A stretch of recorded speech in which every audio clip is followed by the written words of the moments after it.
The Power of Awareness by Neville Goddard. Read by Robinette. Chapter 6. Attention. A double-minded man is unstable in all his ways. James 1:8. Attention is forceful in proportion to the narrowness of its focus.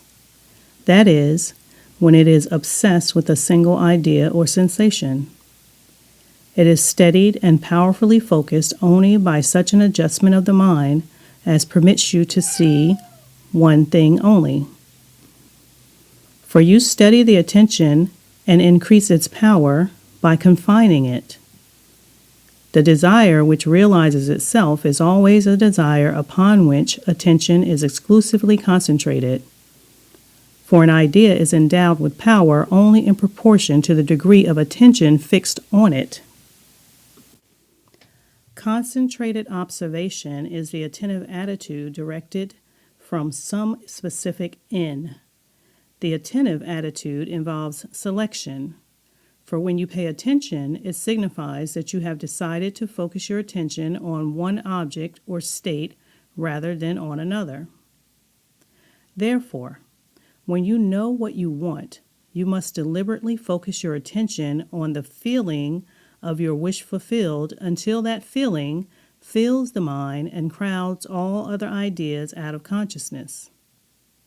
The power of attention is the measure of your inner force. Concentrated observation of one thing shuts out other things and causes them to disappear. The great secret of success is to focus the attention on the feeling of the wish fulfilled without permitting any distraction. All progress depends upon an increase of attention. The ideas which impel you to action are those which dominate the consciousness, those which possess the attention. The idea which excludes all others from the field of attention discharges in action. The one thing I do, forgetting those things that are behind, I press toward the mark. Philippians 3:13-14, approximately. This means this one thing you can do, forgetting those things that are behind. You can press toward the mark of filling your mind with the feeling of the wish fulfilled.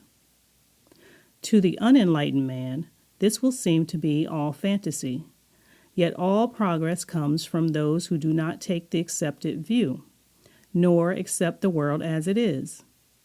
As was stated heretofore, if you can imagine what you please, and if the forms of your thought are as vivid as the forms of nature, you are, by virtue of the power of your imagination, master of your fate.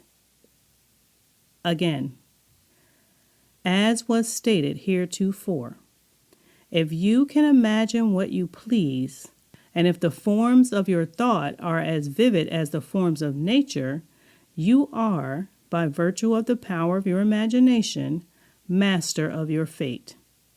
Your imagination is you yourself, and the world as your imagination sees it is the real world. When you set out to master the movements of attention, which must be done if you would successfully alter the course of observed events, it is then you realize how little control you exercise over your imagination and how much it is dominated by sensory impressions and by a drifting on the tides of idle moods. To aid in mastering the control of your attention, practice this exercise. Night after night, just before you drift off to sleep, strive to hold your attention on the activities of the day in reverse order. Focus your attention on the last thing you did, that is, getting into bed, and then move it backward in time over the events until you reach the first event of the day, getting out of bed.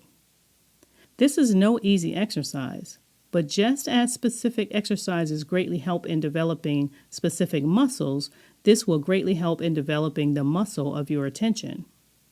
Your attention must be developed, controlled, and concentrated in order to change your concept of yourself successfully and thereby change your future.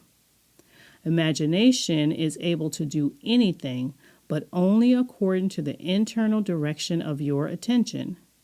If you persist night after night, sooner or later you will awaken in yourself a center of power and become conscious of your greater self, the real you.